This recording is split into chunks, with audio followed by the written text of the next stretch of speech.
Welcome back to Powered by Play. I'm Drew, and I'm a professor of theater at Chapman University in Southern California. I'm Avery, and I'm a theatrical scenic designer. Every month on this podcast, we explore what we play, how we play, and why we play. We believe play powers us, and that's what makes it powerful. All right, Drew. All right, Avery. Press play.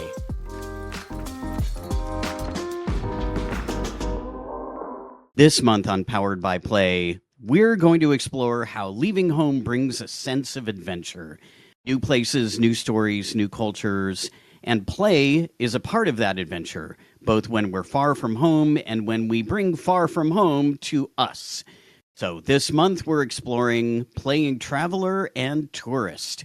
We're going to make our way to unfamiliar spaces, and we're going to learn more about others and ourselves. And we are excited to welcome back to the podcast Rose Angulo, guesting for the second time. Welcome back, Rose. Thank you. It's great to be back. I really enjoyed the last time, and I love this podcast. All right. So, Avery, why don't we start by talking about our earliest memories of travel? Sound good? Yeah, let's do that. All right. So when I was 6 and 7, I think I've talked about this on Powered by Play before, but I lived in England for a year and was a little English schoolboy, and my family took me traveling around the country, including Scotland, including Wales. There was a little bit of culture shock, definitely with the colder weather going from California to the middle of England. And I do remember one specific time where there was a blizzard in the little playground, which was across the street from my house. I remember it was just completely white. I mean, I couldn't see farther than my hand in front of me. And I remember that my dad came like walking through the blizzard and he was calling my name. And finally he got to me, and it was like, I swear it was like a movie. And then he took my hand and brought me back across the street and back into the house. So it was, I mean, there were things like that where it was clearly I had never experienced anything like that before. There was also less consumerism. When I was a kid in England, the kids weren't really buying a bunch of toys. They weren't really kind of following the latest trends in toys or anything like that. That was definitely something new. And then, of course, the buildings were all older, and there was history everywhere compared with California. And I think that was one reason I started getting fascinated by history, because I was surrounded by it at that age. And so for many years, I started reading all about the kings and queens of England, and I started collecting guidebooks and things from the places that I had been to, like the Tower of London or the city of Bath, for my English friends, Bath, the city of Bath. And I just got fascinated with this place is old and interesting. And there was some really crazy, bloody history and some fascinating sort of like the whole country got taken over a few times. And that was fascinating. So I think that was kind of the beginning for me. That was when history really started coming alive and traveling really started being something that I thought, I want to do more of this. What about you, Rose? Well, I think the very first experiences with travel were other places in Southern California. I grew up around the Long Beach area, and as a child, going to San Diego, to the zoo there, was really exciting. It felt so far. I remember there was an outdoor mall, the Horton Plaza, that felt just ginormous and exciting. We also loved staying in the hotel pool, and it felt like a resort, even though I think it was probably just very mid-level. And then when I was probably about 7, my family went to Tijuana and Rosarito for the first time in Mexico. And that was really interesting to experience people speaking a different language. But as a kid, it's easy to play with other kids, even when you don't speak their language.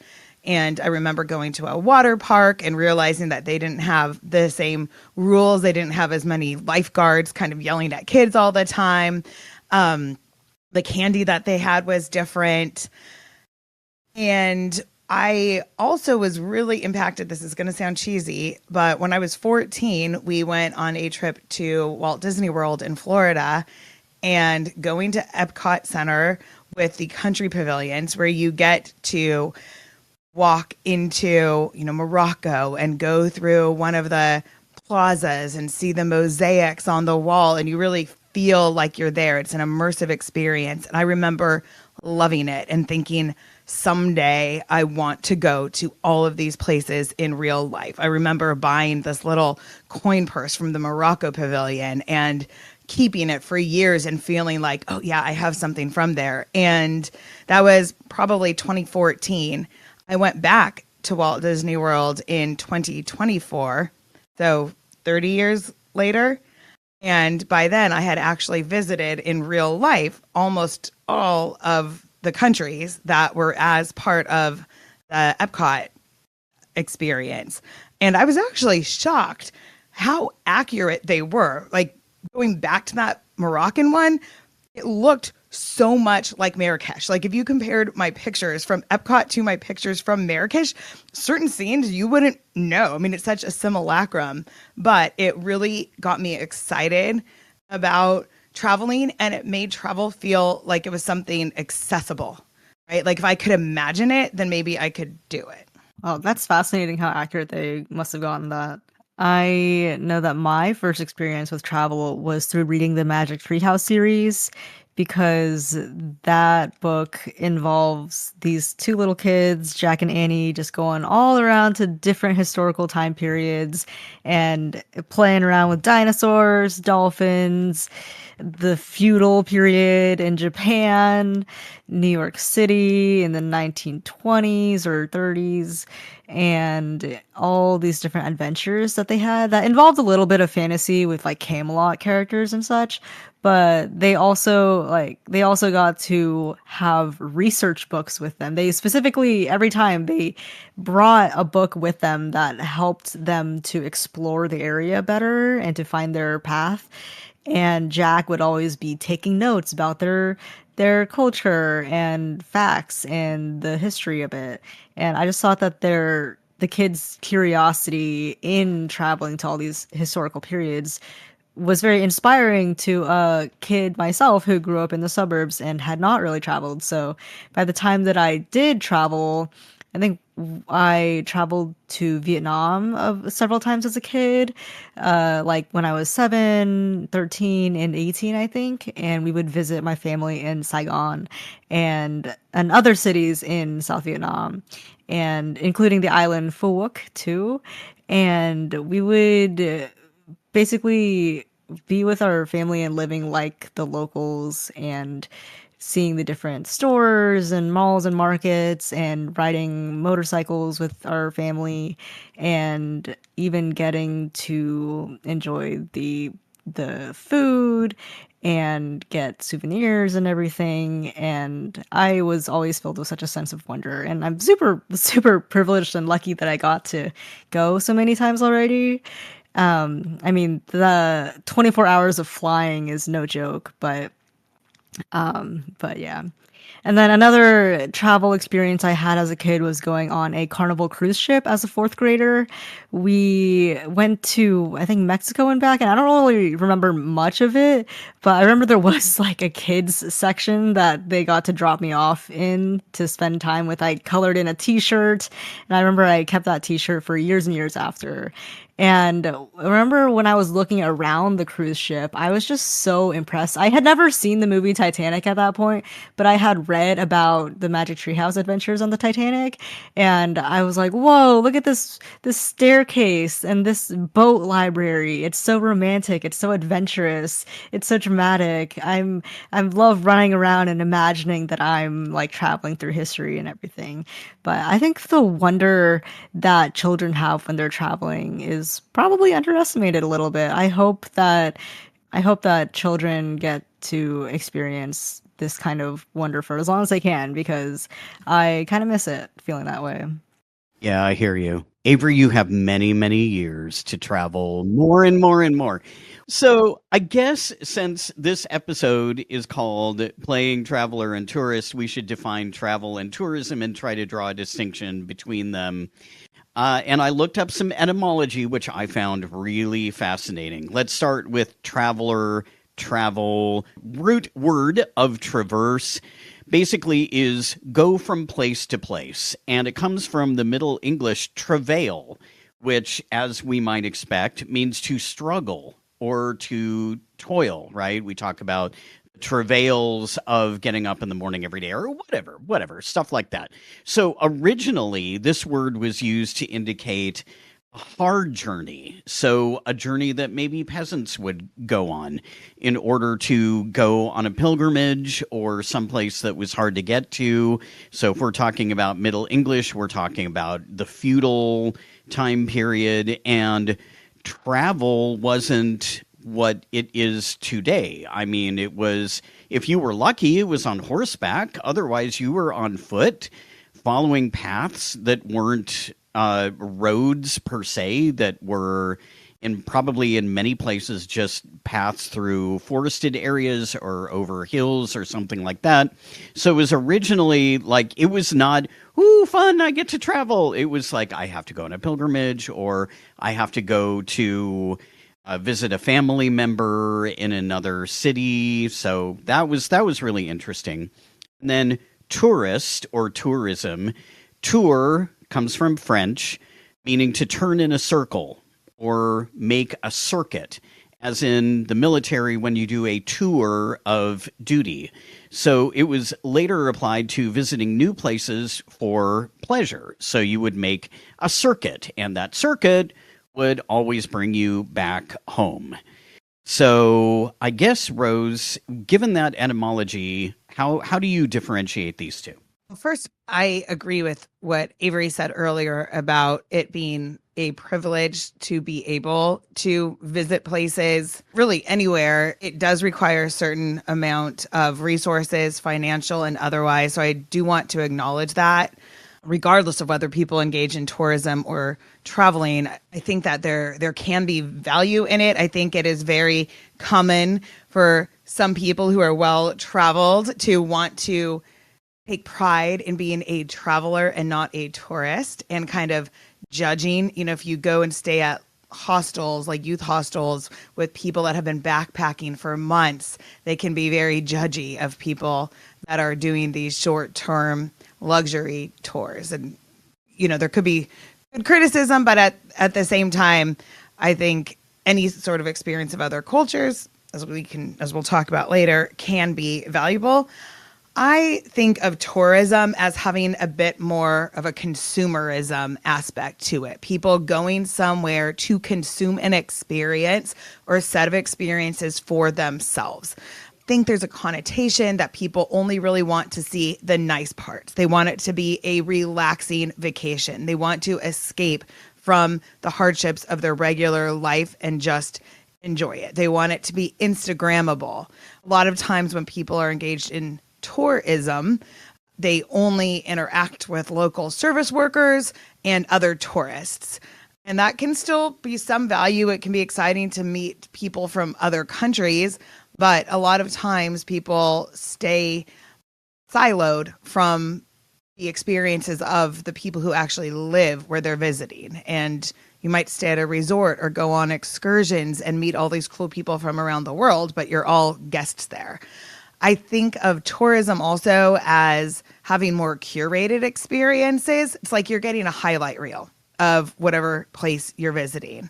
It's, in some ways, it's almost like an international zoo visit. Like you're going around and you're walking at all of these different displays and kind of picking and choosing what you expose yourself to for how long, how you get there. There's these things done to make sure the tourists are comfortable, that they have air conditioning, even in a place where other people don't have air conditioning, that they have access to all sorts of foods that maybe locals can't afford.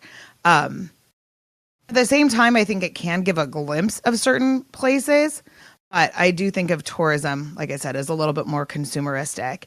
Traveling, being a traveler, playing traveler, I hope that it embraces more of a cultural humility, that you come as a learner, that you come aware of your own privilege and open to whatever experiences arise organically to the extent that's possible. I think it leaves room for spontaneous experiences, wanting to hear about locals' lives. And I don't know that there's really a way to fully understand a culture when you're just visiting, even if you live there for a number of years, but especially if you're there very short term. I don't know that it's really possible, but I think travelers maybe attempt to at least see more of that. I think that, though, goes to the point of this podcast, which is play. And whether you're a tourist or a traveler, in a sense, you are engaging in play. You are maybe playing a local for that short period of time. While I'm here, I want to go. I love going to grocery stores in other countries. I love it because it's something that everyone around the world does. And I think the layout of the stores, the way families are there, but in a sense, it lets me feel like, oh, if I really lived here, I would just be stopping by the store on my way home and picking up a few things for dinner. Then it kind of gives you that sense of playing a local. Travel also lets you play at adventurer, play at historian. Whenever I travel, I love going on historical city walks or to museums, and I feel like I'm learning about the history of the place. You get to play artist, play fashionista when you go shopping there, play foodie by trying these different things. And I think you can get those kind of experiences with both tourism and travel. In some ways, I do think it is really kind of like a heart stance or a mindset. And then due to that mindset, you're making different choices about how to structure your time while you are visiting other places. And I think that maybe leads to a distinction between being a tourist and a traveler. Yeah, a lot of really wonderful thoughts, and brought up some memories of my own travel to Vietnam last time in 20 something when I was like 18. I would consider myself, I traveled to Saigon with my family and we were travelers there. We got to play adventure, play just local, like you said, and we got to go to all the cafes and experience, the local markets and such. But we did also take a tour to neighboring Cambodia. And so that we went on a little bus. Well, it was a pretty big bus, but it was a bus full of a bunch of tourists. And then we traveled through Cambodia to like the famous market and to Angkor Wat. And I noticed the huge amount of disparity in privilege there. I think the amount of roads that weren't really well constructed, the amount of houses that I saw that just seemed like with unstable infrastructure, and just noticing things that indicated kind of a lower economy in comparison to Saigon was just interesting for me as a kid to see. And I think the privilege of being able to be a tourist in a lower economy country in comparison was something that is eye opening, and I guess not necessarily something that is easy to do if you're being like necessarily a traveler or a local. I don't know. It does, like, tourism does have like that connotation of being like the international zoo visit, like you mentioned. And there are a lot of discussions as to like what is ethical and whether things are ethical, because at a lot of the tourist stops in Cambodia, they were filled with a lot of beggars and people who just were there to try to get money from tourists. And there is a lot of issues with like tourism in other countries. And as an 18-year-old or 17-year-old, didn't really know how to wrap my head around it. I think I remember there was one tourist stop. It was just like a food stall on the side of the road. And I got like pretty emotional just seeing all of the beggars just asking for money, and like it was like little children too, people with disabilities, and like all kinds of people were just waiting to see if they could get some money from the tourists, and it was a little bit overwhelming. So I don't know if you've had any similar experiences or thoughts on that too. Yeah, definitely there have been moments where that privilege has been made stark and distinct. I can talk a little bit later. I'll talk about sort of the idea of a resort and how that changes the sort of calculus of traveling. And definitely there have been moments where there have been folks who were begging for money and circumstances where they knew where the tourists were going to be. So yeah, definitely got a couple of stories about that as we go along. Rose, you mentioned Epcot, so we can talk a little bit about themed parks that are kind of set up to be simulacra and provide this sort of opportunity to travel without going to the places that you are traveling to. I thought of a few examples. The first one is Las Vegas. I mean, if you look at the hotel casinos, if you go to the Bellagio, you're going to be in Italy, right? Or the Venetian. If you go to New York, you're going to be in New York City. If you go to Paris, you're going to be in Paris. If you go to the Luxor, Egypt. And so you can kind of see the world in big Vegas kind of capital letters and neon lights without leaving a single American city. And I think that that's part of the allure of Las Vegas, is that it's almost like Epcot, but with an adult bent. And there were moments, I think, in the 90s, I guess, where the folks who were kind of in charge of Vegas were trying to make it a more family-friendly kind of city, and like, bring your kids and you can do all these things. You don't have to go all the way to Orlando. You can have that experience if you're closer to the West Coast.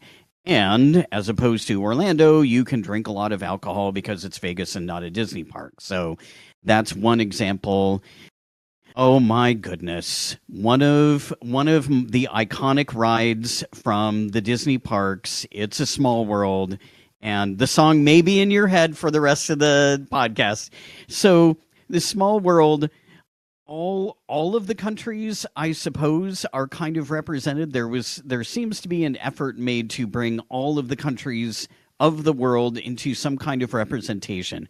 It's broken into regions or continents, I suppose, and the dolls are dressed in traditional clothing, and they all sing the same song, but in their particular language. And then in the last room, they're all together, and they're all dressed in white and gold outfits, and they're all singing Small World in English as the travelers in the little boat, which is kind of billed as the happiest cruise that ever sailed round the world, leave all of the different regions of the world and come back to Anaheim, California, or Orlando, Florida. You get off the boat and you have been around the world. You have had your little cruise.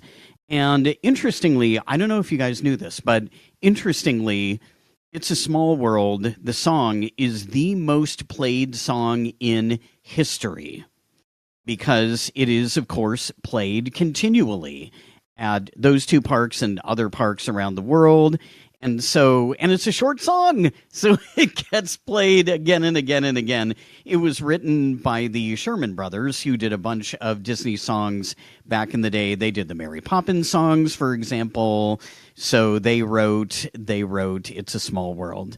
And then I also remember when I was doing my junior year abroad in Canterbury, I traveled up to York to see what York was like. And they had this Jorvik Viking experience, because the Vikings were a presence in York at one time. And so you ride through Viking history of the region. You get in a little Viking boat, kind of like the Peter Pan ride at the Disney parks. And so you're on this suspended Viking boat.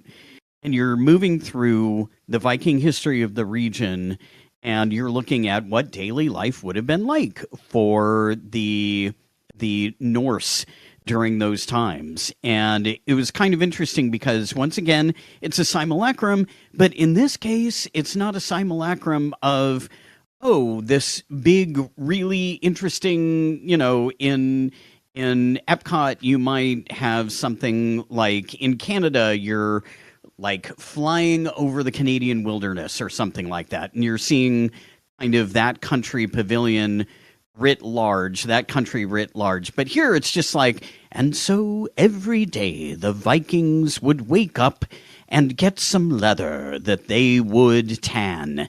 The leather would be used for their clothes. They took care of their animals. I mean, it was very, if you like, you're almost like off the beaten path. You're almost like a traveler rather than a tourist through Viking history. So definitely there are places that make promises about, we will bring you places without you actually having to go to the place. I think I've actually been on that ride in New York. And it was one of the examples that I had thought of. Yes. I remember from that learning that there was a period of time where drinking beer was safer than drinking water. Yep. So I think there's lots of different themed experiences with travel. Obviously, we talked about Epcot, Animal Kingdom at Disney. Disney has kind of a big part of the market on these experiences. It did stand out to me when we went last year that there was mainly European countries, with, I think, China and Japan represented in Epcot, and then other countries like African countries were not represented at Epcot, but instead were part of Animal Kingdom. And I think that says something about how different countries are perceived. There was rides at Animal Kingdom like Expedition Everest and like a whole just different African cuisine and things like that. So I think that's something that maybe could be talked about on many levels that don't have to do with plane tourists. But I also, when I was in Argentina, I lived there for 6 months, and one of my friends who was from there took me to this Holy Land theme park, and I can't explain it. You have to be there, but it's super kitschy, and it has like biblical themed exhibits. There's a huge Jesus that like pops up. It almost looks like the Jesus in Brazil, but it pops up like once an hour and kind of moves around. It's super kitschy. There are like Stations of the Cross, but made out of like this plastic material. The thing is, it's almost tongue in cheek, except that during Holy Week, religious Catholics actually go there and have a pilgrimage. And so it's this weird mix of real and fake, this simulacrum that then becomes sacred. It's super interesting. I also think that, in the United States, themed dinner parties are really popular. Drew's mom is in a memory care home, and they just had a, quote, senior prom that is very cute, but they did it Italian theme. And so they had Italian food, and they had backdrops that made it look like you were in Italy, and they had Italian music, and we kind of create these things. And interestingly, I know in other countries, they have America parties where they have people drinking out of red Solo cups and drinking Pabst Blue Ribbon beer and wearing overalls and having American flags everywhere. I think things like Cinco de Mayo or even Ren fairs, where you're dressing or experiencing this medieval kind of experience. Places like Medieval Times. We didn't really have that in the United States. There is also in Estonia and Latvia, I was just traveling through the Baltics, and they had these ethnographic museums. I didn't get to go to them, unfortunately, because they were on the far outskirts of town and I wasn't there for long enough. But they basically made it replicas of how life would have been in the 16th century or the 17th century. And you would get to see how their culture evolved and changed through the years, and what people would have been wearing during that period, how people would have worked the land. We also here have the Rancho days, in Long Beach has a few. Cerritos has these where you get to kind of go back in time, even within our own place. And so it's almost like time traveling experiences that we have locally, that I think is another way that we play travel. I think that's also why people love Renaissance fairs too, is because you get to have travel, immersive travel that's brought to you in a big scale, including the performers, the food, the vendors, and everything. And as somebody who has worked at Knott's Berry Farm, which is the one of the theme parks in Orange County, I know it a lot better than Disneyland, but the same thing goes. It's like it's got the little towns like Ghost Town, which is Western themed. It's got the boardwalk, which is like beach themed, I guess. I don't know. It's just it's not funny how they have like Fiesta Village, which is like Mexican themed, quote unquote, and then Camp Snoopy, which is like Peanuts and Scouts themed, and then they have like a whole marketplace that's like California quote themed. But then like they have the boardwalk, which is just like beach. I don't know. I think it's funny. Yeah, that's great. It's like putting everything together, just a mishmash of, oh, okay, will this roller coaster will just kind of say it belongs in this themed area, and then it'll be right next to this completely different thing. I know Knott's is something, man. It is something. Yeah. Yeah. But everything from the pavement to the fencing to the signs to the landscape and the plants all shape the immersion of the environment around you. And which is why it's also extra fun when they twist it all around to make Knott's Scary Farm, which is what happens every Halloween season at Knott's Berry Farm, is that they turn it into a spooky, spooky place to be. And they have like all the Halloween and everything, the Halloween world and spooky world during the daytime, and then during the nighttime all of the live actors come out and the fog machines are on full blast, and you get to go through scary mazes and such. And I think it's quite an art form to bring this immersive traveling experience to a place. And that's why people like theme parks, is because they can't necessarily, you know, go to Mexico or go to 1886 Ghost Town. So they have to kind of get a canned down version of it, whatever that even means. I mean, Fiesta Village is, I don't even want to call it Mexican themed because it's more of like Mexican party themed, which is what, Fiesta kind of means. But anyway, yeah, that's what I'll say about the immersive areas. Yeah, and Rose, you were talking about Cinco de Mayo, Oh and yeah. yeah, definitely there are these ideas of cultural events or dances or food experiences, even games, board games and computer games that once again promise to bring that region to you. It will travel to you rather than you traveling to it. So I think of Oktoberfest. Oktoberfest would be one of those. You're going to have Bavaria brought to you, right? Pretzels and beer and sausage and music. I can say that I have a favorite band here in Orange County, Die Sauerkrauts, who are basically an Oktoberfest band, and they played for my birthday one year, my 50th birthday. Yay, Die Sauerkraut. So they're like a polka band. So all that stuff that is, like you were saying, Avery, is it German? Or is it kind of a version? Is it party German? Is Cinco de Mayo party Mexico? I think we could probably sort of say, all right, this is very specifically for people who want that side of the culture that is going to be fun, is going to let them have fun. And then dragon dances, lion dances for various East Asian New Year's festivals, definitely lots of different ways that cultures are brought to sort of party. and excuses for those parties to happen.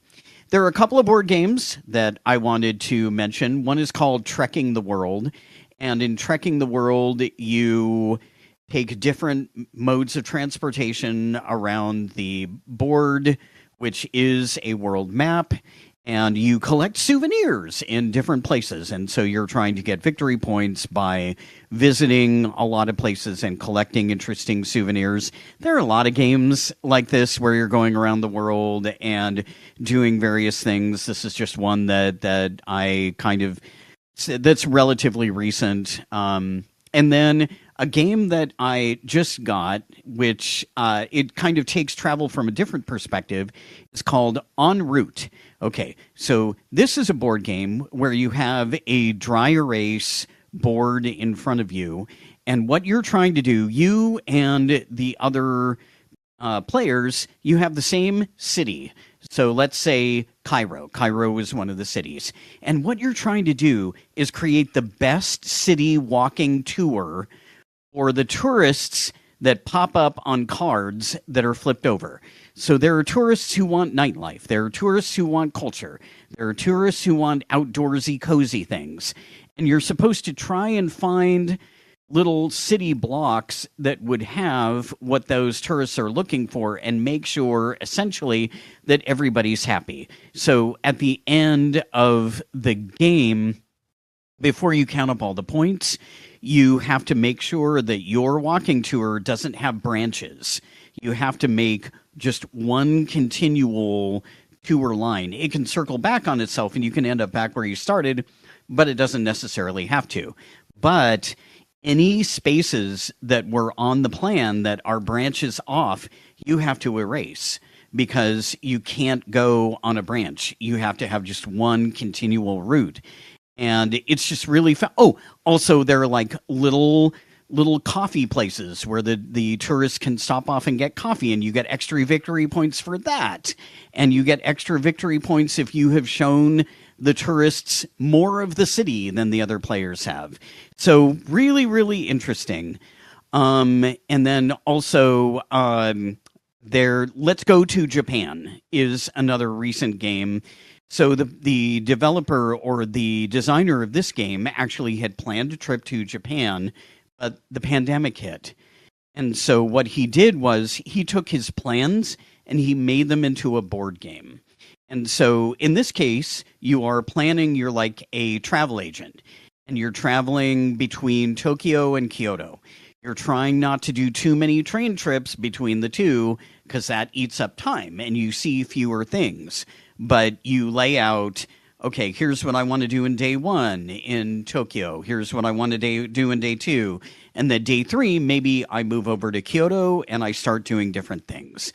So it's really interesting how board games have kind of picked up this idea of, oh, people like travel planning and have sort of made it happen in different ways. Those sound really cool. I do. I know I'm not a huge board game person, but I am excited to try those games. One thing that maybe is not totally bringing travel to us, but kind of would be study abroad experiences, because you are getting to go to other countries in real life, but it's through your same school. You don't have to interrupt your studies. Everything is planned for you. You have people kind of in charge of the trip. There's also exchange programs. When I was, I think, in early high school, we had an exchange teacher who stayed with our family for like a few months. She was from Japan, actually, at Tsuko, and she didn't speak any English when she first arrived, but she was really kind and introduced us. I remember she ate rice for breakfast every day with seaweed, and to young Americans, we were like, whoa, like that, so much healthier now. I realize that. But we've kind of stayed in touch with her through the years too. And she wound up moving to Tennessee and falling in love with her English teacher, and now has 2 kids there, and was one of the only Asian people in this small town in Tennessee. So I think hosting people from other countries can be a really cool way to kind of experience other types of cultures and meet people from around the world. There's also monthly boxes that you can get. One of my friends for my birthday one year signed me up for a subscription to international snacks. So every month, a different box would arrive with snacks from a specific country.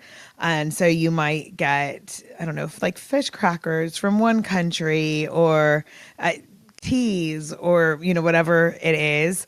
I also think having cultural performance groups come through, like the Segerstrom or other performing art spaces, when you have a Russian ballet coming through or a Korean symphony, things like that.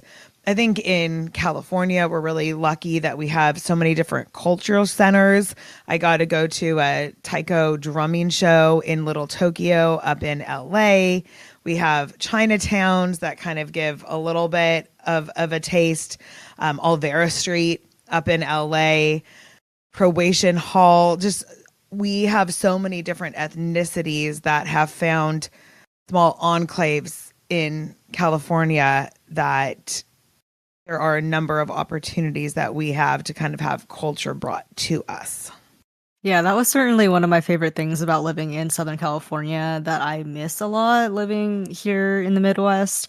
I do think that once I finish grad school and move out somewhere else, I would love to live somewhere like that or somewhere new that has kind of a bigger cultural mishmash that I get to experience. One of my favorite things was indeed the Vietnamese cultural events in Little Saigon for New Year's and other holidays back in Orange County with like night markets with food and vendors and live music. I know my dad loves going to their night markets with like dancing. He has this one signature dance move that's just like jumping up and down. It's awesome. One of my favorite travel games has been Pokemon Snap. It's more of a travel brought to you game.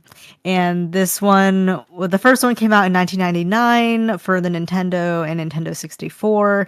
And then there's like a sequel that came out in 2021 called New Pokemon Snap. And they both have similar mechanics. So this is, and also the 1999 one, this was one of the first times that Pokemon were actually rendered in 3D. And so you play as a photographer sent by Professor Oak to photograph Pokemon on Pokemon Island. And you have this one little vehicle and it travels through an area on a linear path. And wild Pokemon just live their lives around you up close for you to see. And you just capture them with your camera until you return to the laboratory, and then the professor rates the photos that you selected, and then you basically add it to a research collection compendium thingy. And there's different areas in like that you go to, like a beach, a tunnel, a volcano, a river, a cave, a valley. And then there's even this special course called the Rainbow Cloud, where you might be able to catch sight of a rare legendary Pokemon. And then the new Pokemon Snap sequel, it has like you can go during the day, you can go during the night. There's even one course where they shrink you and your vehicle down to tiny size, and you get to see like the bug Pokemon and the little bird Pokemon in big scale. And I clearly love this game. I love photography too.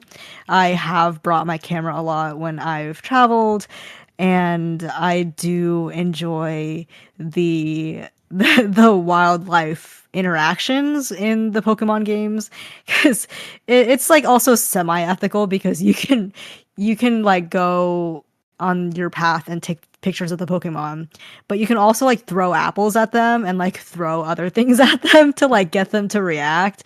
So it's you are kind of like messing with them a little bit, but it's just a game, so it's okay. They're little tiny monsters. They understand. Exactly. Oh my gosh, that's wild. Yeah, I didn't even think about taking photos and the idea of photos and souvenirs as a way to return to that experience, right? So, Absolutely. yeah, absolutely. And you brought that up and I thought, "Oh, wow. How many photos do I have displayed of me on a trip somewhere, and I'm like, hey, remember this cool restaurant or this cool fountain or whatever it was. But yeah, souvenirs and I mean the classic. Been there, done that, got the T-shirt. Remember that old? It was a meme before there were memes, guys. And so like literally, I was there. I got the T-shirt. I do have a T-shirt from one of the spaces that I'll talk about a little later on. But yeah, totally. Well, let's talk about when you do go somewhere and you are in a space that is extremely conscious that there are tourists there and are kind of telling the story of that space, not for locals, but for tourists. The phrase tourist trap popped up as an example of something it's supposed to be like a mouse trap. Like you lure the tourists in with a piece of cheese and then you got them and you keep them for a little while and you take their money. So that was the general idea. There are a lot of places in touristy areas that lure, for example, diners to their restaurants. I can't tell you how many times I have been in a space and it's in like maybe a plaza or something like that, and there's somebody waving at you to come to their restaurant, and they've got a menu and they're trying to get you to sit down on their patio, right? And they're sort of like competing with the 2 or 3 other people who are trying to get you to come to their restaurants. There are sometimes outfits that are going to be maybe a little flashier or maybe a little sexier or something like that, and they're trying to get you to come over to them. Maybe there's some patter that the hawkers are calling out, right? Like the best pizza in the area, or we are responsible for the development of whatever it is, like some special sandwich or something, or we're the most authentic. You hear that a lot. We have the most authentic food. You want authentic food? You come over to us, kind of thing. And so they are luring you so that you have the experience of spending money in their space. Mexico City. Okay, so in the beautiful, beautiful Performing Arts Center, folklorico dancers are telling the story of the history of Mexico / indigenous what is now Mexico / New Spain to tourists who are kind of like getting a little dance through history kind of thing.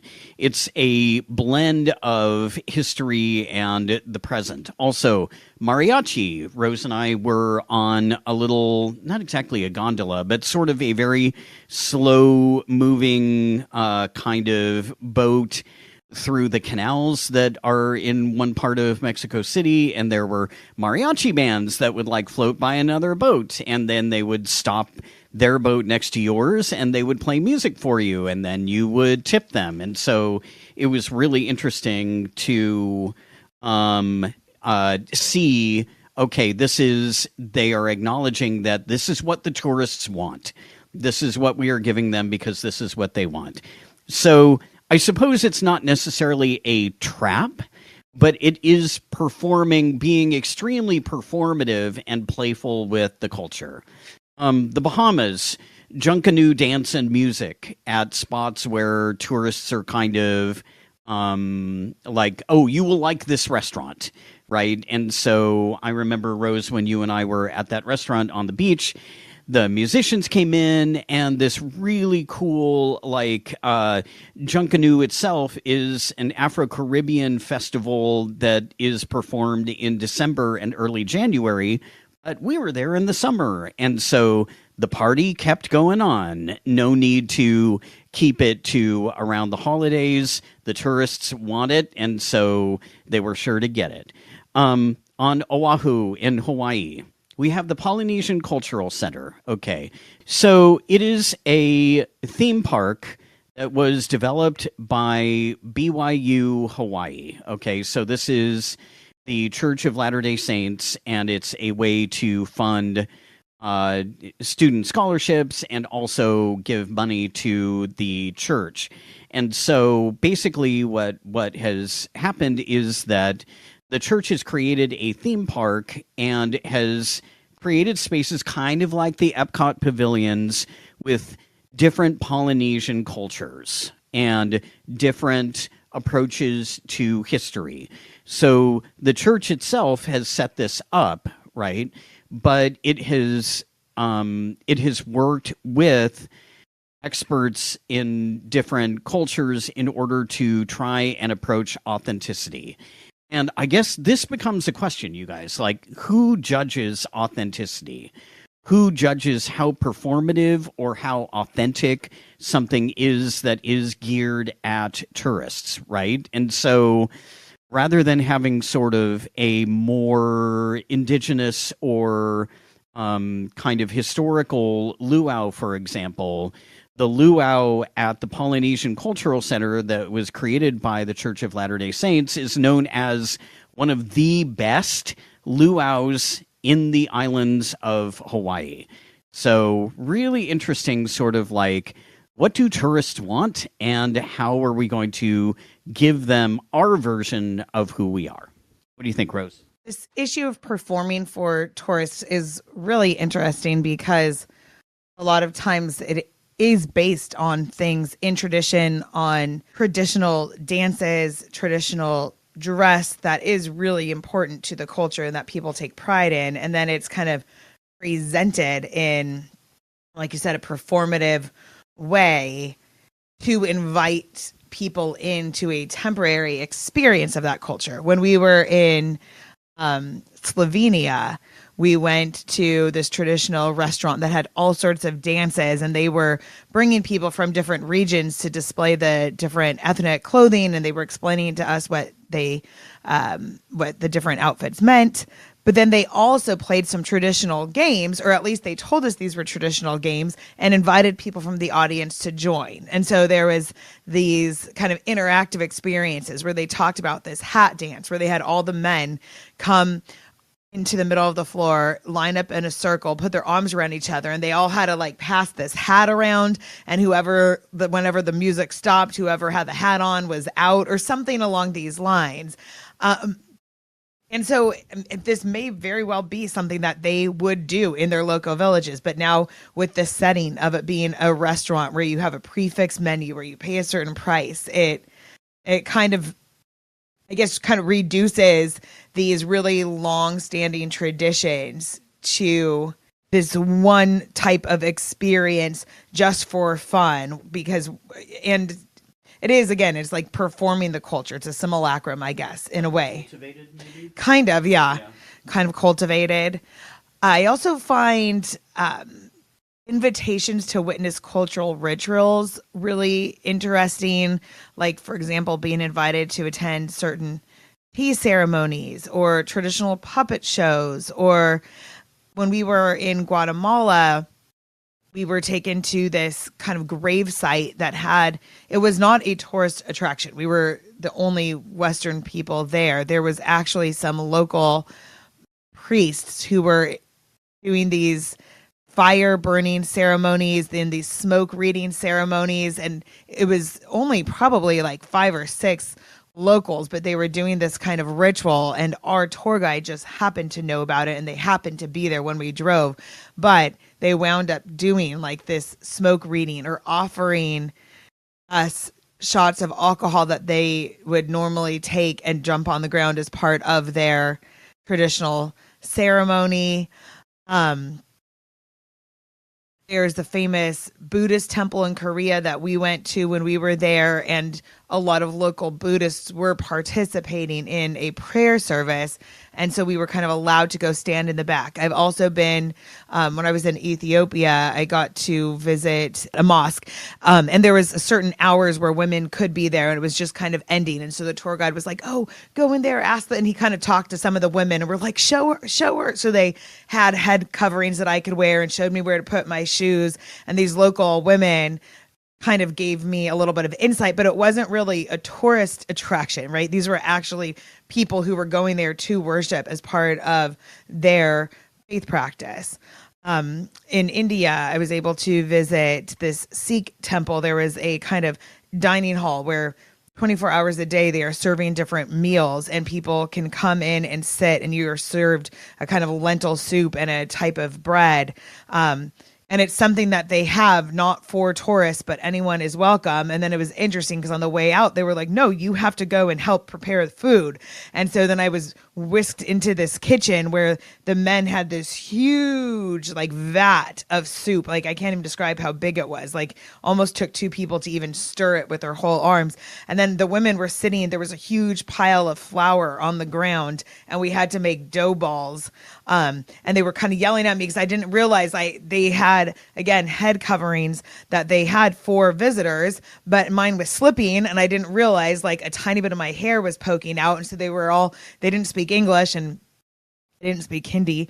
And, they were kind of gesturing at me like I did something wrong. And so it's this weird kind of like, I'm a tourist, but I'm in their space. I need to adhere to their cultural and religious expectations, but I don't even know what those expectations are. And because of the language barrier, nobody can really describe it. And so I'm trying to observe and participate. And yet like it was a genuine offense to not follow it. And so it's this weird, for me, it's like this cultural experience that I'm having, and yet it's real life also, and it's a real temple, and there are real expectations and real consequences for not following it. And so it's this really interesting intersection of performance.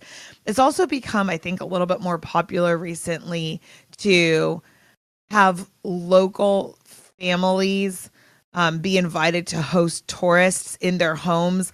In Vietnam, we went to this lady's house who it was like in the Mekong Delta area, and she would make like rice paper and stuff. And so she prepared a lunch for a group of tourists. In Ecuador, I had the opportunity to visit this hut where this elderly couple lived, and they raised guinea pigs because in Ecuador, I think it's cuy, C-U-Y. It's a popular dish. And so I got to go into their home and like see all these guinea pigs running around. And I know the tour guides would pay them a small percentage. And so it's, I guess, kind of a way for local people whose lives are affected by tourism to still be able to at least be compensated for sharing their experiences.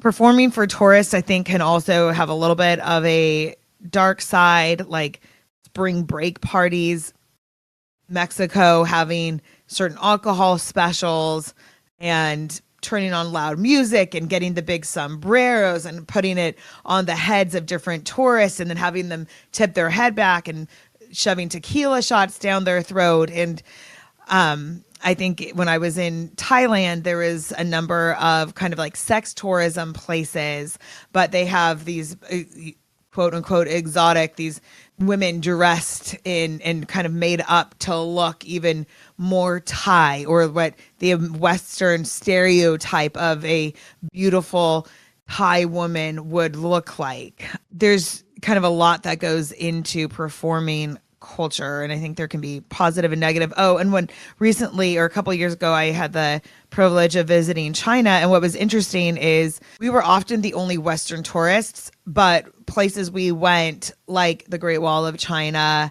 like the Forbidden Palace, had a lot of tourists from other regions of China. I mean, China is huge, and there's so many different ethnic groups. And what was interesting is a lot of places we went, people were wearing traditional dress from their own regions. And people from those regions were wearing outfits, including little kids, including women, grown men. People were wearing traditional clothing that would have been worn in those places. And then the types of clothing worn would change depending on what part of the country I was in. And there was a lot of young Chinese girls doing TikToks. There's like these really popular TikTok challenges in China where they will stand wearing kind of traditional Western clothes and then like snap or whatever. And then in the next shot, it looks like they all of a sudden went back in time with like ethnic wear. And these are like fancy outfits. And there was so many young people doing this. And it was kind of this interesting, almost pushback against the globalization of Western fashion and like just return to traditional wear, but in kind of a performative way, but not necessarily for Western tourists, but kind of for themselves. And same thing when we were in Korea and we went to, there's these opportunities, there's all these stores right around some of the famous sites where you can pay money to rent a kind of traditional Korean dress. And it wasn't just Western tourists, it was also some people that are Korean, but kind of wanting to have that experience of dressing as their ancestors did. And so it's, I think, a way of playing culture, not just for visitors, but also for locals. All this has reminded me that I think campus tours are also an example of performing for tourists. I remember having to go through a lot of tours for different universities when I was looking for an undergrad.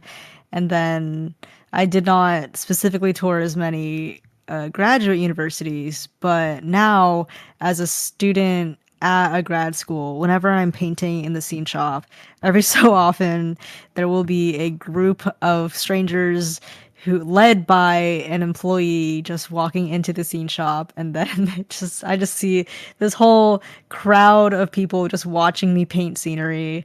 And sometimes it's a little jarring because I feel like a zoo animal a little bit, but there's always the tour guide, the employee, talking about how amazing our facilities are and how much work us students do and how awesome we are. So I guess that makes up for it. But I think the part of like university culture is that you're supposed to like have the time of your life. You're supposed to like learn so many things and be an amazing human once you go here. And I remember that was very much the energy that the tour guides would be kind of instilling in us. I mean, they usually had to be very energetic. Like, yeah, this is our student union. You know, you can study here, you can eat food here, and just expressing like you using the you pronoun of like you can see yourself here. You can sleep in this dorm that fits 3 people in a very cramped space. You can also eat at our dining hall, and kind of painting a picture so that you can imagine what an amazing time you'd have at that specific university. Yeah, and all these as part of the university experience, selling cultural experiences too, right? There are GEs that you will take that have to do with global studies or have to do with area studies.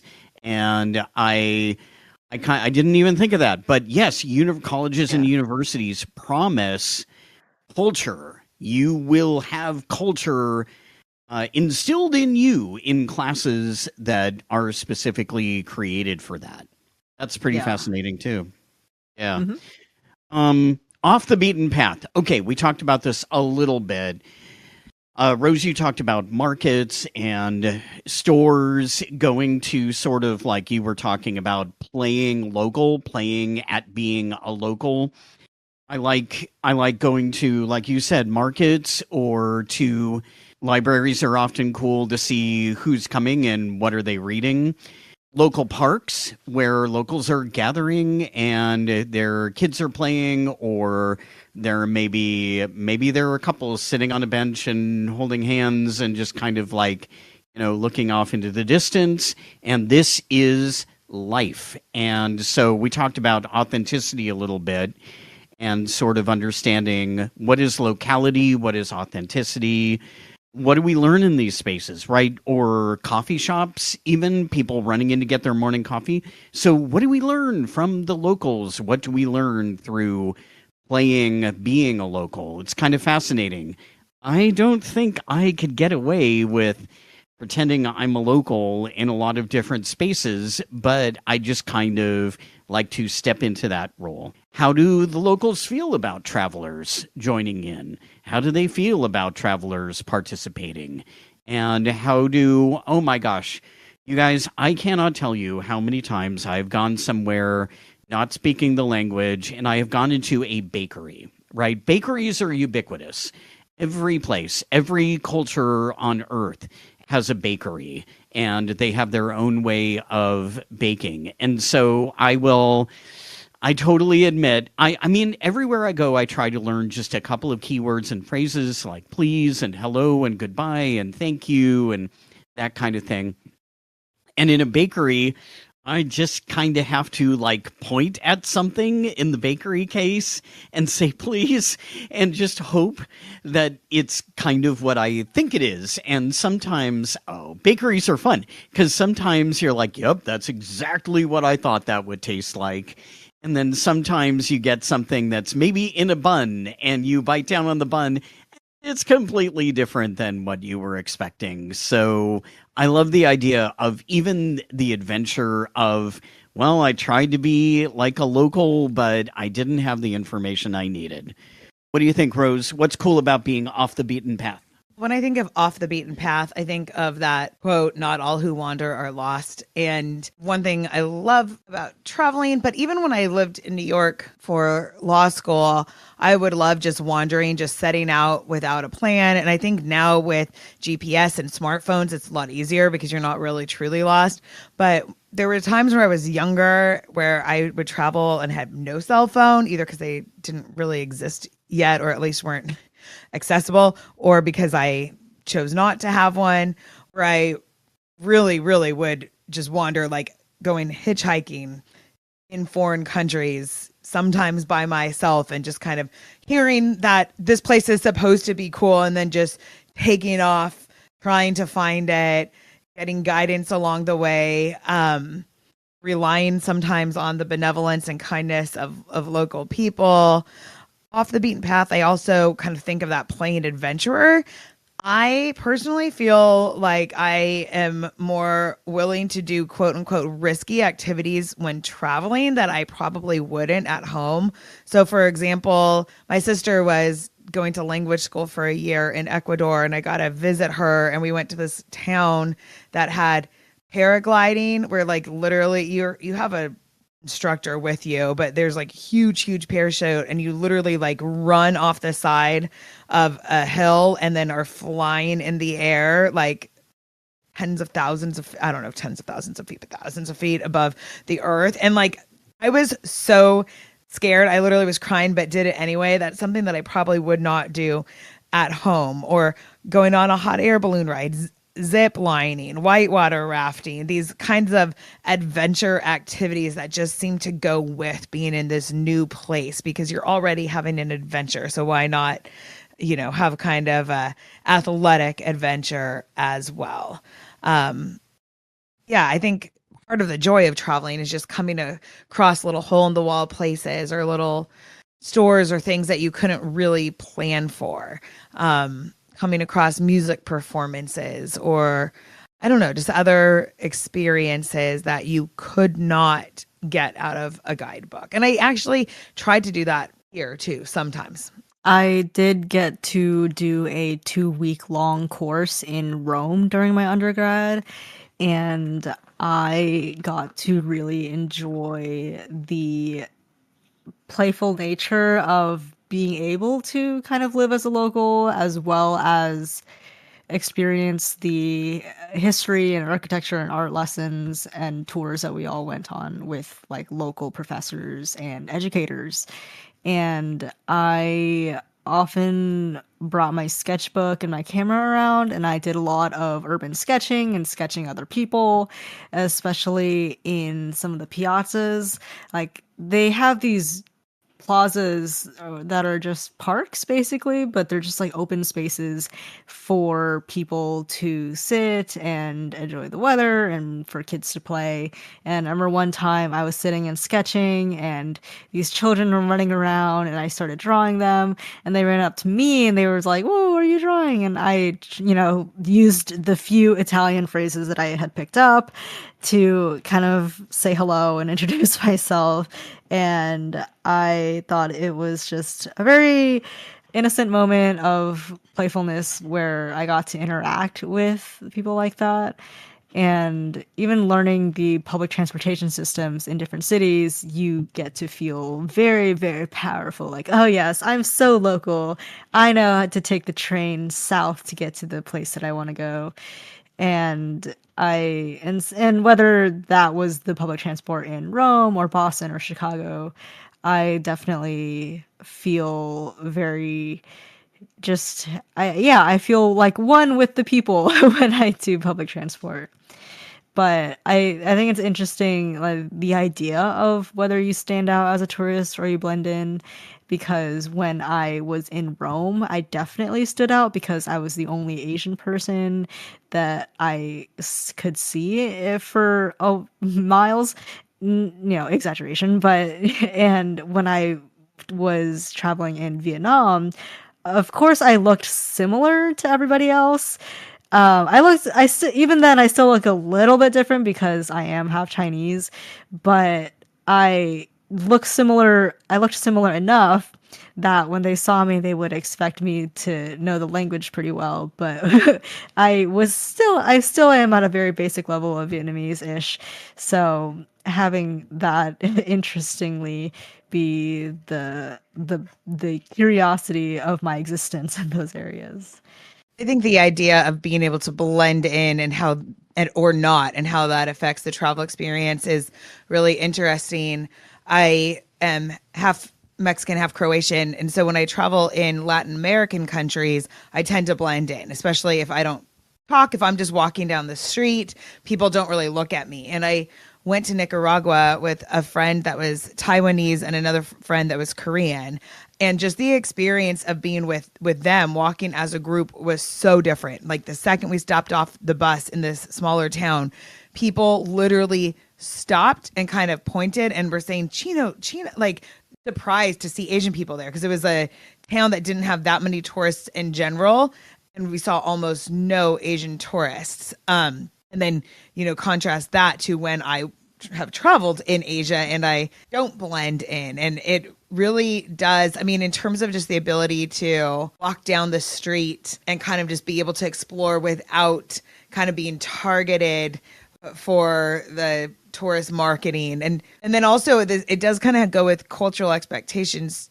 too. Like I was traveling in Bangladesh and was wearing the head covering. And so when I was walking, nobody really looked at me. And some local people that worked in a market started speaking to me in the local language. And when they realized that I was American, then the whole kind of tenor of the conversation changed. The attempts to sell me things or the prices that they quoted, those kinds of things, which we can talk about later. Oh my gosh. One of the things in Saigon that you have to do is barter with people. Like when you're at the market and they name a price, you have to be like, no, I don't want that price. Goodbye. And then, you have to actually negotiate. But as somebody with some social anxiety, I was terrified of having to barter with people. So I just kind of didn't. I let my mom do the work when she was there for me to do that. But if I was on my own, gosh, no, too anxious. Yeah. And sometimes there are situations where you're supposed to barter and some situations where you're not, where the price is fixed. And trying to figure out, okay, is this a barter situation or is this a situation where I know what I'm paying? Yeah, I hear you. Yeah. I hear you. Yeah. Okay, travelers and stories. So who did we hear about, watch, read about when we were kids, who kind of were an introduction to what travel was? When I was a kid, I played a lot of Where in the World is Carmen Sandiego. This started out as a video game, or a computer game, more properly, I suppose. And you were trying to find Carmen Sandiego. And along the way, you were going to learn a lot of information about other places in the world because she would sort of leave clues in each space about where she was going next. And so she was a global thief, an international thief, and you would chase her down. But she had this cool outfit and hat, and she obviously knew much more about the world than the player did, and so you were learning from her. The idea of going back in time to like tales about travelers way back to ancient Greece. Odysseus has a sea adventure going from island to island. Each island is different. I mean, this is just kind of the classic, hero journey. and trying to figure out how do I survive from place to place.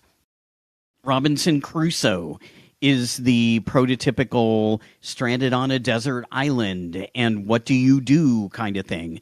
And oh my gosh, like how many different stories have used that trope, or even the games about what would you bring if you were stranded on a desert island? What books would you bring? What albums would you bring? What games would you bring? What outfits would you bring? What are 5 things that you would want to have with you? And so I remember as a kid reading these stories, watching movies, hearing the stories, whatever, and thinking, okay, these are people who have gone on journeys, and this is the way that they have dealt with the different things that pop up every place they go. What about you, Rose? Who was in the stories that you read? Well, this is cheesy, but I loved Pippi Longstocking books when I was younger, and Pippi in the South Seas and this, girl that traveled around the world by herself. I think that really resonated with me. Curious George, even as a children's story, just the sense of these people who were younger but still capable of adventuring through the world and somehow finding a way to resolve all of the sticky situations they would get themselves in. I think family stories too, some that I read, but also family stories being passed down, coming from both sides of immigrants. I'm 3rd generation on both sides, but still, my mom would always tell me stories about her Grandma Dinka, who was just so spirited and spunky, making the trip from war-torn Yugoslavia to the United States and landing in New York, going through Ellis Island, and then figuring out how to set up her life here. My grandfather getting booted out of this Croatian village by his parents because he talked back or slapped a priest who he disagreed with, or stories of relatives from Mexico coming over and working on the Transcontinental Railroad and knowing that my grandma spoke different languages. On both sides, they spoke different languages, and just kind of hearing those stories and picturing my relatives, my ancestors as teenagers embarking on these journeys was just so inspiring. And knowing that for me to exist, I got my 23andMe done. There's color on continents all over the world. And so just kind of growing up knowing that I literally embody people who traveled, I would not exist but for people adventuring and moving across the world. There's also this game I like to play on my phone, June's Journey. It's like a object finding game, but there's a overarching storyline of this woman named June who is single, doesn't have kids, and is kind of wealthy, but she sets off on all these international adventures. And I still love that. Even now in my 40s, I still just love reading about adventurous women going around the world. Eat, Pray, Love. I read that book, and that was, kind of interesting. By then I had already been traveling on my own, so it felt more like reading the story of up here. But I think those stories are good. I love stories of adventurous women. The book Wild, even something when I was younger, Where's Waldo? I think just anything that kind of exposed me to the idea that travel was possible. I loved the Highlights books, which were children's encyclopedias, and they would tell stories of children from different countries, and they would feature children engaged in their local customs and festivals. We actually bought my niece a book, something like Children from Around the World, and it's kind of like a children's encyclopedia and has beautiful photography, and it shows children with their families in their bedrooms at their dinner tables, showing what foods they eat. And even books like that I came across when I was little, again, it just helped me envision what it could be like to be in other countries, and it just made me have this longing to go to other places. And actually our cat is named Fernway, Fern for short, after the German word that kind of conveys this longing for far off places, and or kind of like a wanderlust. And I think I've always had that. And again, I think a lot of it is just from the stories of how I came to exist, but also being inspired by these characters. That's a beautiful name. One of the movies that I've recently rewatched is Up by Pixar, during which Carl, this old man, he wants to achieve his and his late wife's dream of traveling to Paradise Falls, which is in South America, which is like America, but South, as a quote from the movie. He uses a bunch of balloons to fly his house to escape being condemned to a nursing home. But of course, nothing goes as planned, including when he meets his hero and realizes that the famous traveler guy's obsession of capturing a bird has driven him insane to the point of hurting other travelers and having this team of dogs serve his every whim and stuff like that. So this movie is all about the kind of following your heart, but allowing your path and your journey to change when you need it to.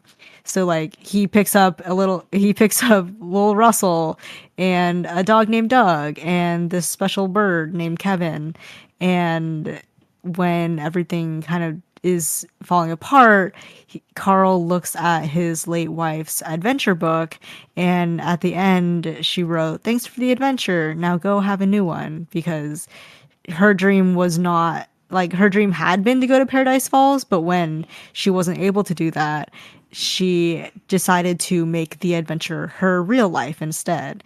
And so Carl realizes that it's not really about seeing the sight and getting to that one point where you're finally like just at the waterfall, but it's about the journey of how you get there. And maybe you don't even end up going there at all, but it's really about the friends that you make along the way and all that. Yeah, and I think that's now I'm really thinking about that movie and feeling a little misty-eyed here. Yeah, I think that a lot of tropes have to do with who are the people you meet along the way, right? Mm-hmm. Who are the people who join your party? Who are the people who you encounter and you talk to and you learn from them? And I mean, from the very, very beginning, stories about taking a journey, stories about traveling have been about not the destination, but how does it happen? What is the winding path? Lots of good stuff like that. So one aspect also of travel and tourism is history and nostalgia. So the here and now is definitely one thing, but in many places you will talk about the then and there. And I've always loved the LP Hartley quote that says, "The past is a foreign country. They do things differently there." And I love that quote in sort of the idea that you can travel into history. So as I have traveled visiting houses that belong to historic people, or like Anne Frank, for example, or Freud, went to Freud's consulting rooms and like literally walking in the space where they were. Or one of my favorite historical people, Sor Juana Inés de la Cruz, who is a writer, a nun, and a writer in colonial Mexico, and literally being able to walk through the halls where she walked and see her rosary that they have saved. Just the knowledge that I am in the same building that these folks were in and sharing space from long ago. Churches. Churches are really interesting because a lot of them, I mean, they are still used for worship, of course, but a lot of them are also maybe in use as museums. For example, Canterbury Cathedral still has services, but also you can pay to go on the tour of Canterbury Cathedral. And so if there's not a church service going on, then you can see all the grave sites and you can hear the story of Thomas à Becket and what happened to him and talk about pilgrimage and that kind of thing. So it's almost like there's a split between place of worship and also museum.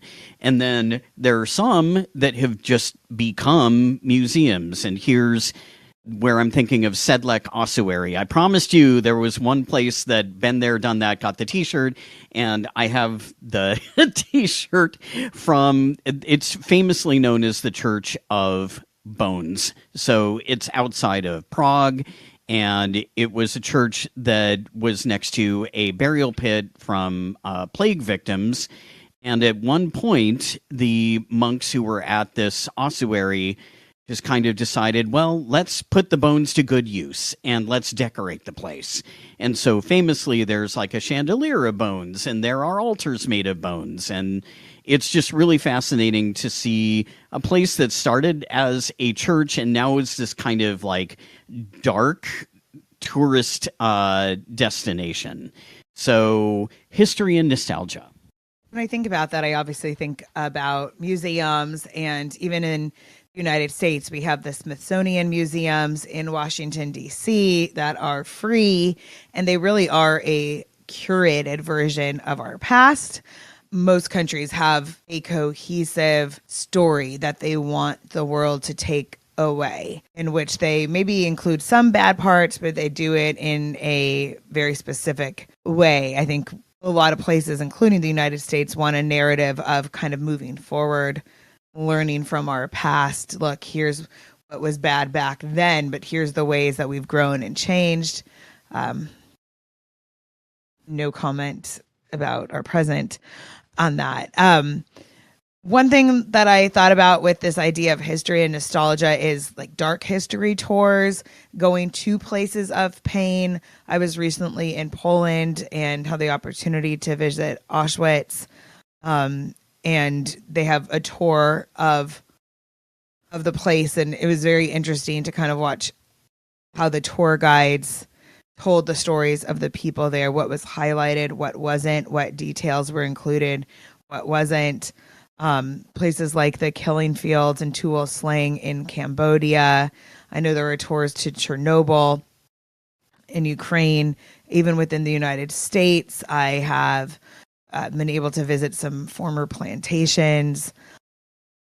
And I think those are important and need to be done, obviously, in a way that respects and remembers the victims. I do think some of those places I've visited, there really is just like a heavy feeling in the air and like a sense that you really can't get just from reading about it in a history book, right? There is something that happens when you actually go to the place and you see the remnants. When we were in Bosnia and Sarajevo, you could see like gashes in the buildings from the grenades and other things that had been basically just rained down upon Sarajevo during the fall of Yugoslavia. You could see graveyards all over the cities, former soccer fields, the graves of children in local parks. I mean, there's just things that you really don't get a sense of the scale or the lasting impact unless you go in person. Yeah, and so nostalgia can, I think, be good and allow a sense of cohesion of this beautiful shared past.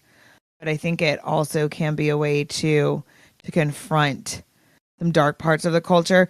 Additionally, with Airbnb and kind of TripAdvisor and the internet being a place where people can sign up for different tourist experiences, there's been a rise of like the dark side of whatever city tour. So like when we were in Korea, we went on the dark side of Seoul tour, and it was, the guide was like a 20-something-year-old local who took us to the area where there's like a ton of plastic surgeons, and there's these like liposuction hospitals that are like 5 stories high, and they literally have like a fat blob as the mascot that has eyes and arms, and the window display of this liposuction hospital had like candies and like quotes that were kind of like shaming people for being oversized, and then going by some of the study centers. And the tour guide was talking to us about the pressure on Korean students to get perfect grades and how that has contributed to the rise of depression. And then she took us by these hotels that are used by businessmen and by these colleges, and then just kind of like spoke to some of the modern struggles of society. And that's not the only place that has those tours. And so I think that's really interesting, and kind of going on them in other countries, of course, can give you pause to reflect on your own culture. Oh, if I designed a dark side of orange tour, what would I include? You know, and then there's also really delightful tours. When Drew and I were in Croatia, we went on a child's experience tour of Dubrovnik. And it was this girl who was probably about my age, and she had grown up in the walled city of Dubrovnik. And so her tour was just taking us to all the places that her and her friends played when they were younger. And so she took us to, quote, off the beaten path places where you could kind of see the faded painted outline of like a soccer goalpost on the city walls. And she showed us where this priest had written in stone, like, remember death, after these boys would not stop playing soccer against the monastery wall. And she showed us where this old lady would stick her broom out and pop the ball that the kids were playing with. And like just these children's games that were like different types of jump ropes or things like that. And it was one of my favorite experiences there, because it was actually this one person's nostalgia for her own childhood. And I think there's like a quote, I think about theater, maybe. I heard it on NPR, that's like, specific is the general. It's like by experiencing one person's specific experiences, you can relate to those kind of general themes in a really unique and special way.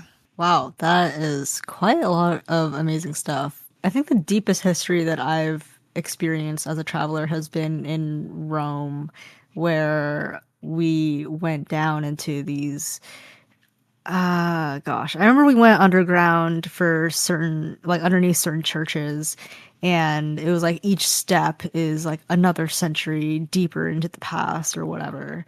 And a lot of the architecture in Rome also, they also have the Roman Forum, which goes back to, you know, ancient times, but also architecture that goes back to World War II and the fascist architecture, and learning how to recognize that, and seeing all of the architecture mixed together throughout the city was really fascinating, because even walking around, it was in itself a walk through different periods of history all next to each other as well. I mean, for a city that has been around for as long as Rome, that makes a lot of sense. Like, you can literally see the centuries stacking up on each other. Yeah. Great Wall of China, I'm sure, has similar kinds of like, okay, this is when the wall began, and this is when it was added to here and here. I mean, layers. History has layers, and sometimes in the same place. We do want to sort of talk about commerce and the idea of service and how commerce wraps into this whole experience. Richard Schechner has this really fascinating way that he uses the word purchase when he's talking about play and travel, or performance and travel. And so he says you can have purchase on something, like you're holding onto a rock, right? You have purchase on that. And yet purchase also means you are buying something. You are exchanging your money for an experience. So resorts and the staff that staff resorts, are they invisible? Are they acknowledged? How do you greet somebody who is setting out plates on a table in a buffet? Or do you greet the person who's cleaning your room? How much do you know about that person, and how much do you want to understand about their life? Who controls the economy of places that are dependent on tourism? Is it the people who are coming in? Is it the people who are working there? When Rose and I were in the Bahamas, we actually went off the beaten path. It was a day we were supposed to be at a water park, but it was just absolutely pouring rain. And so we had our tour guide from the day before just say, hey, can you show us a few places that are like indoors so we can stay out of the rain? And one of the places was this sort of market that had everything for every purpose, including textbooks. One of the textbooks was social studies for elementary students. And as opposed to a textbook in the US that might have been about, these are the people in your community. You have teachers, you have police officers, you have people who work at grocery stores. One of the chapters was how to welcome tourists or little kids. And it was like, tourists may look confused. You might need to tell a tourist which way to go. Tourists help our city grow. They help our city stay healthy because they spend money when they are here. And I just thought that's amazing that from the very beginning, kids are taught this is one of the ways that our economy thrives. The Nirvana song and the line, this line has always stuck with me. Here we are now, entertain us, right? Is this the kind of mindset of a tourist? I paid to be here, and I'm going to get something out of the experience. You've taken my money. Now do what I expect. And this sort of, talk about privilege, talk about, like, I've given you money, now what are you going to give me? I kind of thought this was awful, but I also thought it was kind of amusing. So as our listeners who know something about theater or something about ancient history know, Dionysus was the god of wine and revelry and also theater. And then the Roman equivalent was Bacchus. And so there was a story, I guess it was about a year ago now, about a tourist who was in Florence. And she actually climbed up on the pedestal where there was a statue of Bacchus and started making out with the statue. And then she had one of her friends record her as she was miming having sex with the god of wine and revelry and theater. And I kind of thought, that is awful. That is absolutely awful. And yet, if you were going to do this with any god, I suppose this would be the statue of the god to do it with. So, tourists behaving badly because they have spent money. How many times have we seen this? So, yep, commerce is a part of tourism and a part of traveling. I think this could be a whole hour-long episode by itself on this topic. I think facing the wealth gap between tourists and locals is something that is often inevitable in certain parts of the world and even certain parts of the United States. There is this often sense of, wow, I am here in their country, and there are a lot of people that I've met that very likely could not afford to travel to even other regions of their own country, let alone come to the United States. And just the strength of the US dollar, America's role and America's complicity in creating these global economic inequalities. There's just idea of commerce and service putting a price on the worth of somebody doing something for you or providing something. It's very, very complicated. I think Drew had mentioned earlier about the children who ask tourists for money. Compared to them, especially when there are children that are hungry, or like in the country of Laos, I went to a place where the kids, there was like World Village signs, and that's like a nonprofit in the United States that I had given money to before, but then actually seeing like this is where the village is, and there was like little kids wearing American clothing, like Hello Kitty shirts or like Los Angeles Lakers shirts that were like 3 sizes too small, and like you could tell that was like what they had worn for years, or like just clothing that was donated, and then they come up and ask for money or whatever, and you're like, well, I'm on a budget for this trip, and yet that's so ridiculous of like, oh my gosh, like $20 to them could buy food for the next like 2 weeks, and yet like I am not like, because I'm living in the United States and things are so expensive here, I also don't just have endless money to do. And then it kind of starts getting into the why and why not of travel, which I know what we're going to talk about in a second. But I remember when I was in Cambodia, this tuk-tuk driver that I hired just to kind of take me around town for the day wound up saying, oh, there's this orphanage on the outside of town, but he's like, if you want to visit, then we need to stop and get rice, which was fine. And so we stopped and like brought rice with us. And I do kind of wonder, like, is there a benefit? Like, there are countries whose economies depend on tourism. So yes, we could donate money to different nonprofits, but in some ways, when you're traveling and you're able to say, oh, okay, this meet somebody who is selling handicrafts on the side of the road and being able to buy it without negotiating down the price, like that is maybe a more direct way sometimes of helping other people.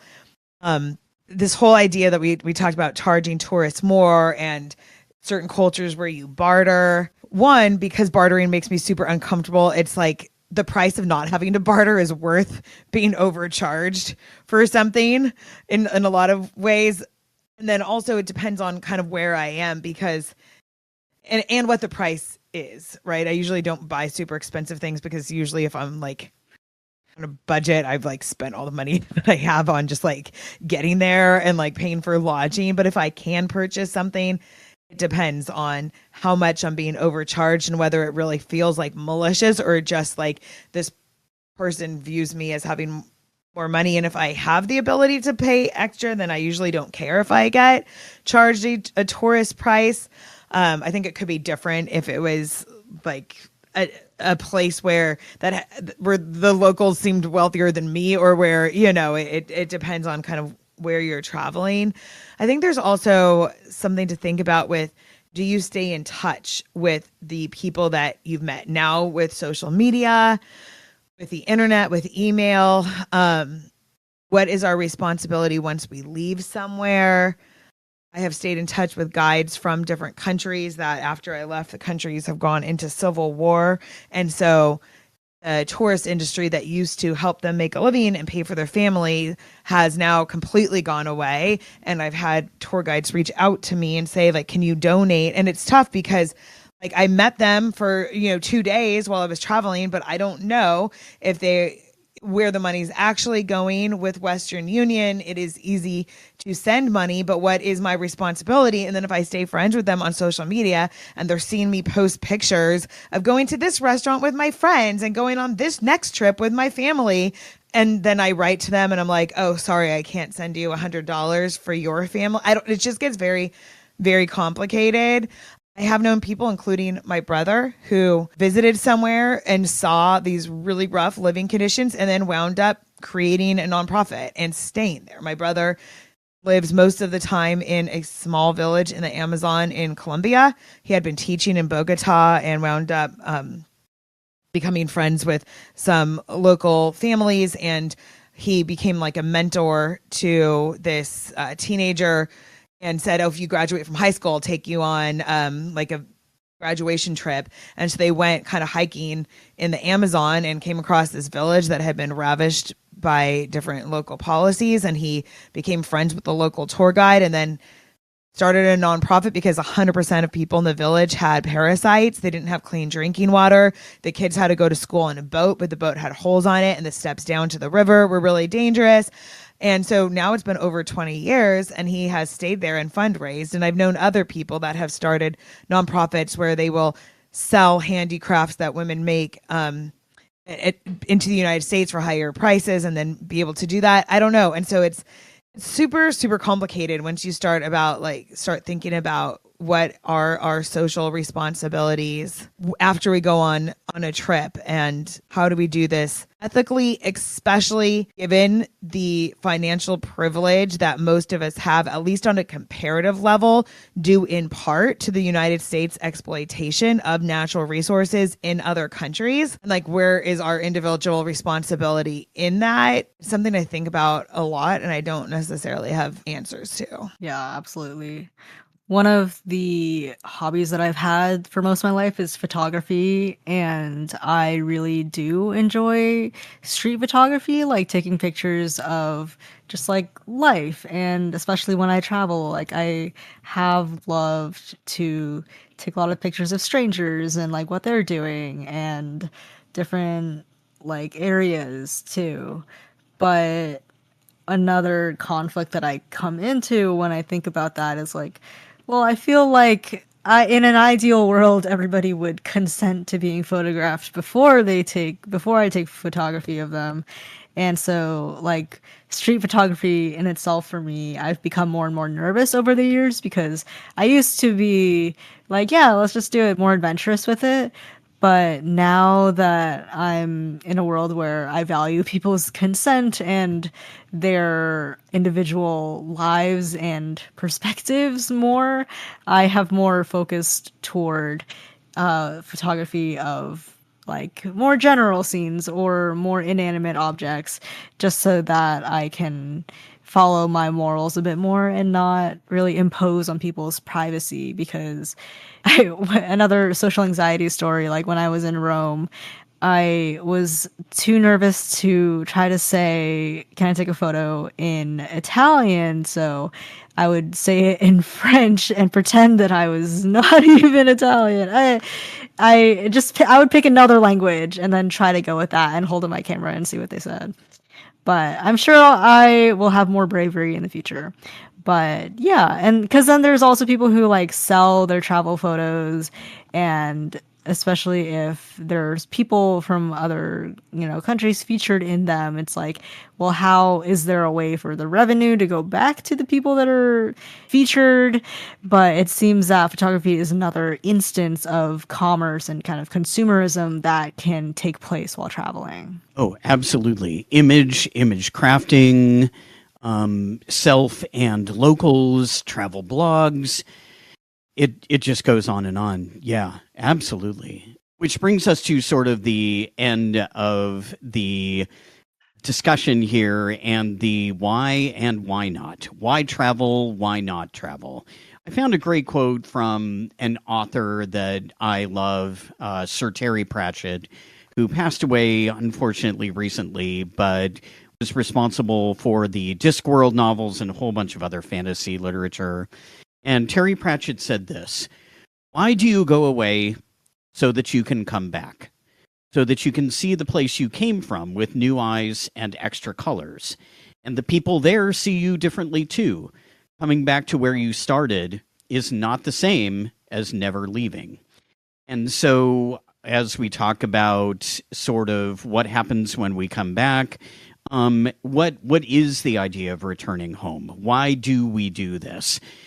I think in a perfect world, right, we would argue that traveling does what Terry Pratchett says. It helps us see ourselves in a different way, others in a different way. I'm going to see if you two have some other things that you think like are the benefits of the places you have been. And before we kind of wrap up completely, what are these ethical issues and what are the whys and why nots? Oh, and Rose, you should share the name of your brother's nonprofit too, if people want to get involved. Yes, the name is Amazon Pueblo, and you can Google it. They have a website. It's a 501c3.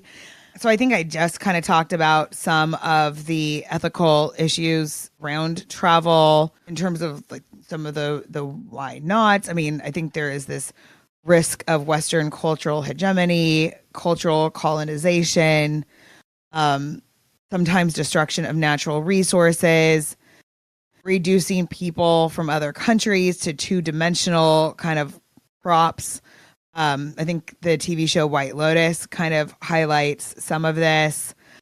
I think sometimes is this a selfish way to spend money, and yet kind of any hobby that you're spending money on is really like spending money to do something that you enjoy, right?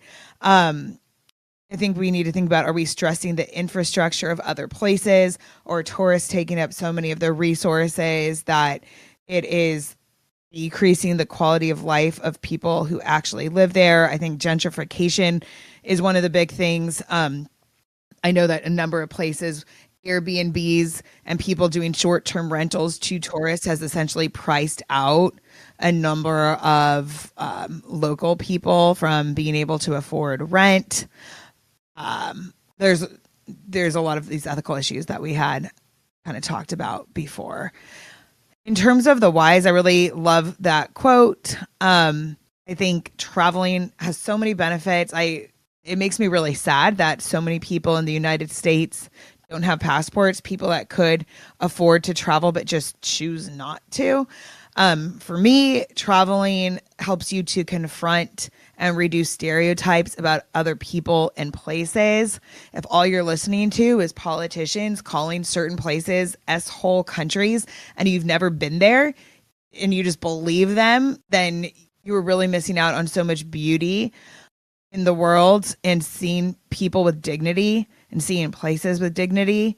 I think it gives you a different perspective on political and historical events and be more aware of propaganda within our own country. I remember going to Saigon and visiting the Vietnam War Museum there and just how different the narrative was. Same thing with when we traveled through the former Yugoslavia. We went to like 6 different countries and each country had its own take on the fall of Yugoslavia and like the wars there. And if you only really hear one perspective, then you're only getting one piece of the story. Travel is so important for that. You discover things about yourself that you wouldn't see staying in your own cultural bubble. If I could start any nonprofit, it would be to take kids from more rural places or small places or places where they can't afford to go a lot of places, especially maybe kids that have experienced bullying or feel like they just don't fit in.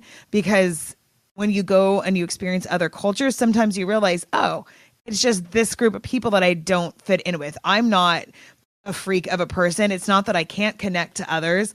It's just maybe I was born in a place that isn't like the best fit for me. And I think that can be so powerful in self-esteem and realizing that there's nothing wrong with you just because you don't naturally fit into like the place you were born or raised.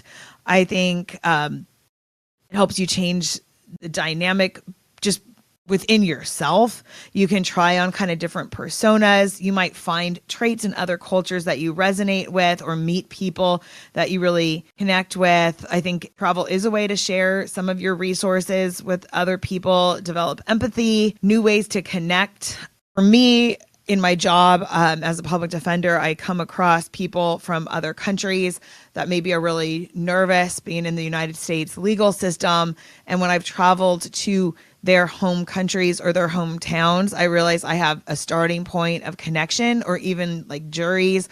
I remember after traveling to a number of Muslim countries, the stereotypes that sometimes get spouted on the news about Muslim women, and they're just so reductive. And after having traveled in countries where they have the call to prayer 5 times a day and seeing the beauty of that culture and having so many conversations, I think it allows you to spot these stereotypes that are being espoused negatively here, and you decrease xenophobia. You gain new reference points for interpreting world events. I think you also realize that some of the things that you just took for granted, that you just thought were, oh, this is just normal, this is just like objectively the truth, you realize are actually culturally influenced. You see beauty in the world. And then I love to solo travel. For me, it's really spiritual.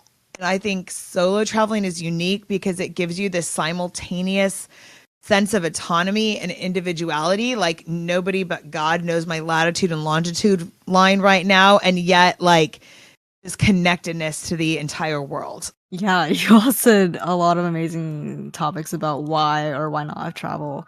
I think simply put, to travel is to make us better people, to be able to play in that way, and to go on some sort of inner journey assisted by an outer journey.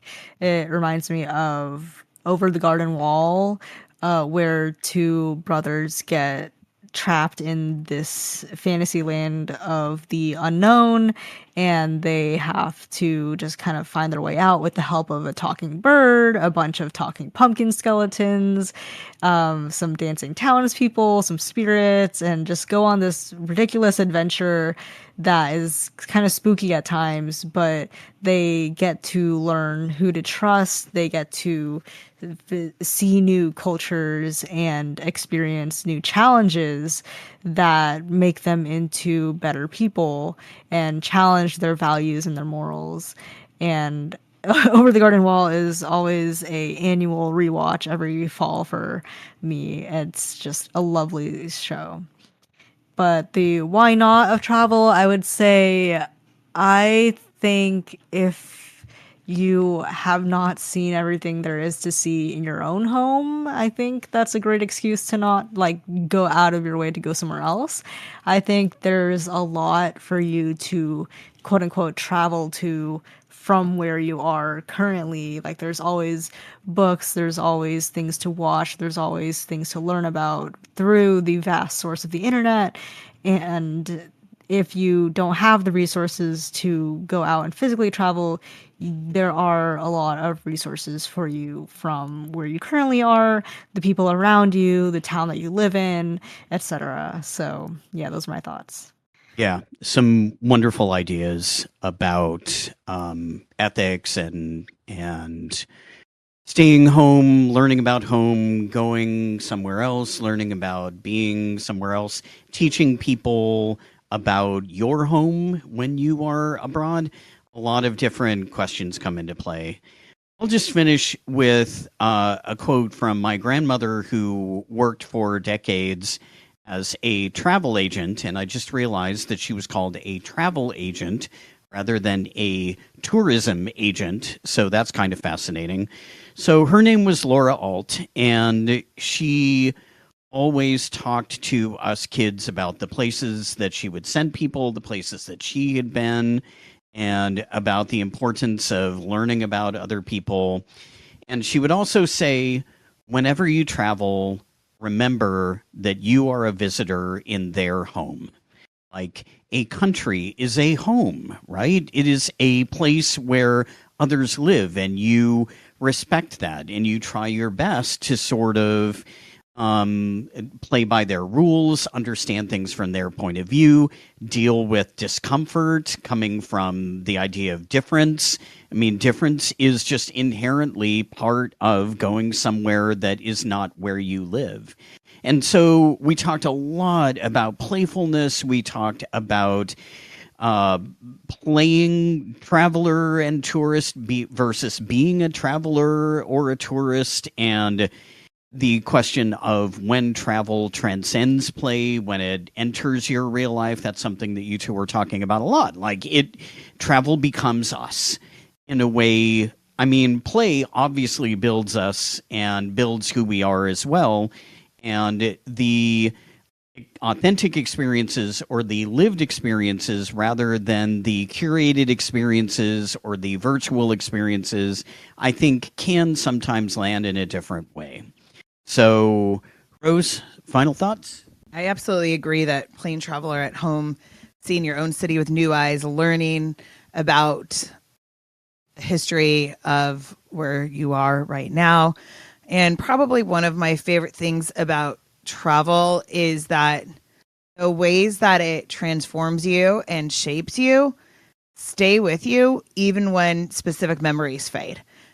There's that song by John Mayer from like, I think the 90s, like no 3x5s this time, like meaning like I just want to live without taking pictures. And I always, think when I'm traveling, oh, what if I lost my phone? What if I lost my camera? What if I lost these pictures and these memories? Or what if I get old and my memory fades? And it's like, well, but the ways that you were shaped, that internal journey that you said, assisted by the external journey, all of that stays with you and nobody can take that away. Thank you all for such lovely final thoughts. If we're ready to wrap this up, I would love to thank Rose for being a guest on this episode. And thank you as well to Drew. And to myself, I guess. You're gesturing at me. Thank you, Avery, as always. Of course. This has been Powered by Play with Avery and Drew. If you've been enjoying this podcast, you can support us online at Ko-fi. That is ko-fi.com/poweredbyplay. Thank you so much for listening, and we'll catch you next time.